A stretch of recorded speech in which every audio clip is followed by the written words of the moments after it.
लगातार जासूसों का खुलासा हो रहा है। अलग अलग राज्यों से जासूसों की गिरफ्तारी हो रही है और इस मामले में अब गद्दार गैंग की लेडी ब्रिगेड का खुलासा हुआ है। जिन जासूसों का नाम सामने आया है उनमें शहजाद हारून और तुफैल का नाम भी शामिल है। शहजाद अपनी पत्नी को 2 बार पाकिस्तान ले गया था। हारून ने पाकिस्तान में दूसरी शादी की थी, तो वहीं तुफैल पाकिस्तानी महिला के संपर्क में था। अब आपको एक एक कर तीनों जासूसी की लेडी ब्रिगेड के बारे में बताते हैं। बात जासूस शहजाद की करते हैं।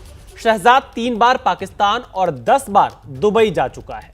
इतना ही नहीं, खुलासा हुआ है कि शहजाद 2 बार अपनी पत्नी को भी पाकिस्तान लेकर गया। अब पत्नी के जरिए जासूसी को लेकर भी जांच एजेंसी आगे बढ़ रही है। और अब आपको बताते हैं एक और जासूस की लेडी ब्रिगेड के बारे में। नाम है हारून। खुलासा हुआ है कि हारून ने पाकिस्तान में दूसरी शादी कर ली थी और अपनी दूसरी पत्नी के जरिए ही पाकिस्तान में संपर्क बढ़ाया। एजेंसियों को आशंका है कि दूसरी पत्नी के जरिए ही हारून जानकारी पाकिस्तान भेजा करता था।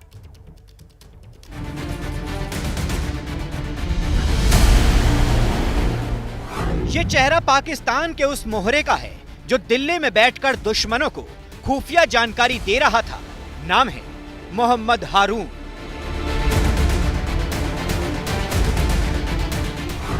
दिल्ली के सीलमपुर इलाके में रहने वाला मोहम्मद हारून कबाड़ का काम करता है, लेकिन ये धंधा सिर्फ सुरक्षा एजेंसियों की आंखों में धूल झोंकने के लिए था।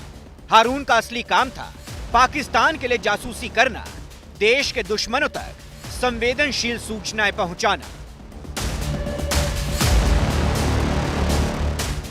सुरक्षा एजेंसियों का दावा है कि हारून पाकिस्तानी खुफिया एजेंसी आईएसआई के लिए काम करता था।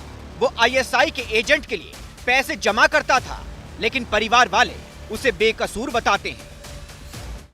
यूपी एटीएस ने हारून को सीलमपुर से गिरफ्तार किया। आरोप यह है कि वो भारत को लेकर खुफिया जानकारी पाकिस्तान को देता था, ऐसा आरोप एटीएस की तरफ से लगाया गया है। लेकिन हमारे साथ खुद हारून की बीवी और उनकी जो मदर हैं वो मौजूद हैं। एबीपी न्यूज से वो बातचीत करेंगी। लेकिन सबसे बड़ी बात है कि हम उनकी जो पत्नी हैं शबाना, उनसे पूछते हैं कि हारून उनके साथ रहते थे, बहुत सारी बातें को शेयर करते थे और शबाना सब कुछ जानती है हारून को लेकर। तो शबाना से ही अब एबीपी न्यूज ये पूछेगा।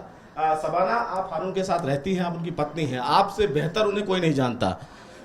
जो आरोप लगाए गए हैं, क्या लगता है आपको? सर, वो बिल्कुल गलत हैं जो उन पर आरोप लगाए हैं। वो बहुत शरीफ, बहुत अच्छे मेरे शोहर हैं। ऐसे शोहर में जितना कहूँ अपने शोहर के लिए इतना कम है। मेरे शोहर बहुत अच्छे सीधे साधे हैं।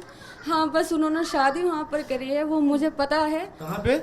पाकिस्तान में शादी करी है उस लड़की से, तो बस उसकी वजह से वो वहाँ जाते हैं। कोई लेना देना किसी बात से भी नहीं है उनका, किसी भी। अगर कोई बात है, वो आरोप लगा रहे हैं तो हमारे सामने प्रूफ दें। सूत्रों के मुताबिक दिल्ली में कबाड़ का काम करने वाला हारून हाल ही में भारत से निकाले गए पाक उच्चायोग के अफसर मुजम्मल हुसैन का करीबी था। वो कई बार पाकिस्तान जा चुका है। वीजा दिलवाने के नाम पर अवैध वसूली करता था। आरोप है कि इसी की आड़ में वो आईएसआई के एजेंट्स के लिए पैसे जमा कर रहा था। सुरक्षा एजेंसियों की माने तो पाकिस्तान के खुफिया एजेंट हारून ने देश विरोधी गतिविधियों को अंजाम देने के लिए पाकिस्तान की एक लड़की से निकाह भी कर लिया था। जरा सुनिए हारून की पाकिस्तानी बेगम के बारे में हारून की हिंदुस्तानी बीवी क्या कहती है। आपको क्या लगता है, कभी हारून ने ऐसी कोई बात कही कि वो पाकिस्तान जा रहे हैं? जिस तरह के आरोप लगा रहे हैं, आपको क्या लगता है कि आरोपों में सच्चाई है क्या? वीजा लेकर गए हैं, हमने खुद देखा है। कभी भी ऐसा महसूस नहीं हुआ कि वो कुछ उनके सामने गलत हमारे सामने नजर आए कि हमें शक हो। बिल्कुल भी ऐसा कुछ नहीं। मैं उनकी बीवी हूँ, मेरे बच्चे भी हैं। कभी भी नहीं, वहाँ से भी नॉर्मल तरीके से आए हैं। वो प्रमाणगी लिखवा के, इंक्वायरी करवा के जैसे जाते हैं ऐसे ही आए। लेकिन पता नहीं ये क्यों मसला बन रहा है उनके लिए। पैसे की बात कही जा रही है, पैसा भेजते थे तो अपनी पत्नी को तो नहीं भेजते थे पैसे? पत्नी को उन्होंने जरूर भेजे होंगे जब वो उनकी कर लिए। अब बात जासूस तुफैल की। खुलासा हुआ है कि तुफैल पाकिस्तानी महिला के संपर्क में था। तुफैल जिस महिला के संपर्क में था उसका पति पाकिस्तानी सेना में है। एजेंसियों को शक है कि इसी महिला के जरिए तुफैल पाकिस्तान तक संवेदनशील जानकारियां भेजा करता था। सीसीटीवी कैमरे में कैद है एक संदिग्ध जासूस की लाइव गिरफ्तारी। पाकिस्तानी खुफिया एजेंसी आईएसआई के उस संदिग्ध मोहरे का नाम है मोहम्मद तुफैल। वाराणसी के आदमपुर इलाके में रहने वाले मोहम्मद तुफैल को उत्तर प्रदेश एटीएस ने बेहद फिल्मी अंदाज में अरेस्ट किया है।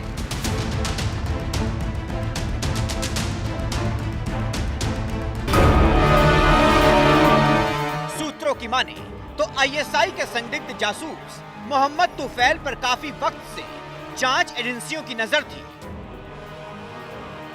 आरोप है कि वो धार्मिक नगरी वाराणसी और आसपास के इलाकों की संवेदनशील जानकारियां पाकिस्तान में बैठे अपने आकाओं तक पहुंचा रहा था। इसके अलावा वो पाकिस्तान से ऑपरेट होने वाले एक प्रतिबंधित आतंकी संगठन के वीडियो भी सोशल मीडिया पर शेयर करता था। संदिग्ध जासूस मोहम्मद तुफैल के खिलाफ पुख्ता सबूत जुटाने के बाद उत्तर प्रदेश एटीएस ने कुछ घंटे पहले ही उसकी गिरफ्तारी के लिए एक सीक्रेट ऑपरेशन लॉन्च किया था।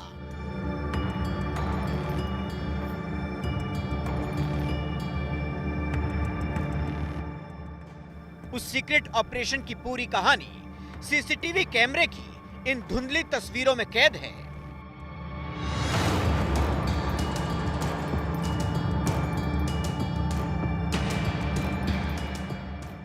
गौर से देखिए, सड़क पर हर रोज की तरह चहल पहल थी। उसी दौरान सादी वर्दी में आई एक टीम ने आरोपी मोहम्मद तुफैल को अरेस्ट किया था।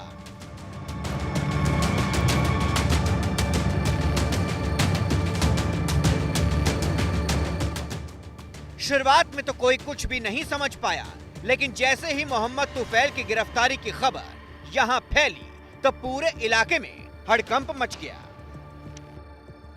अब पहले भी उसकी जो गतिविधियां थी क्या संदिग्ध मानी जा रही? हाँ, एकदम गतिविधि एकदम संदिग्ध था। हम लोग भी अक्सर देखते थे, आदमी आते थे जाते थे, लेकिन हम लोग आपस में बात करते थे कि यार क्या बात है, इनके यहाँ बहुत से बाहरी आ रहे हैं, क्या कर रहे हैं क्या नहीं कर रहे हैं। 2012, 13, 14 में भी कुछ इसके यहाँ भीड़ लगा? हाँ, 2014 के पहले तो बहुत ज़्यादा ही जलसा होता था। हाँ, बराबर आदमी आते थे और वहाँ पे 1 दिन 2 दिन का जलसा होता था। पूरा मतलब खाना पीना हर चीज़ होता था। नहीं, ऐसा लगा नहीं, लेकिन ये सब देखेंगे, शक्ल देखेंगे इन लोगों का तो ऐसा लगेगा ही आपको। आरोपी मोहम्मद तुफैल के ममेरे भाई ने हमारे कैमरे पर बताया कि परिवार के लोगों को कभी भी उस पर जासूसी का शक नहीं हुआ था। तुफैल की गिरफ्तारी के बाद पूरा परिवार सन्न है। क्या कहेंगे, उसकी गतिविधियां काफी संदिग्ध, क्या कभी आपको लगा? नहीं लगा नहीं, क्योंकि हम लोग देखते थे कि वो सुबह निकलता है, काम पे जाता है, अपना काम करता है और रात को आता है। कभी अगर काम ज़्यादा होता था तो लेट नाइट भी होती थी। कहा जा रहा है कि 600 नंबरों के संपर्क में था वो, पाकिस्तान के एक महिला के भी संपर्क में था, गजवाए हिंद उसका सपना था। ये तमाम चीज़ें तो कभी न कभी तो ऐसा लगता होगा कि नहीं, अगर आप लोगों की वो मानसिकता नहीं है तो उसकी विचारधारा एक अलग थी। कभी ऐसा लगा? नहीं, ऐसा लगा नहीं कि कोई अलग विचारधारा का व्यक्ति है वो।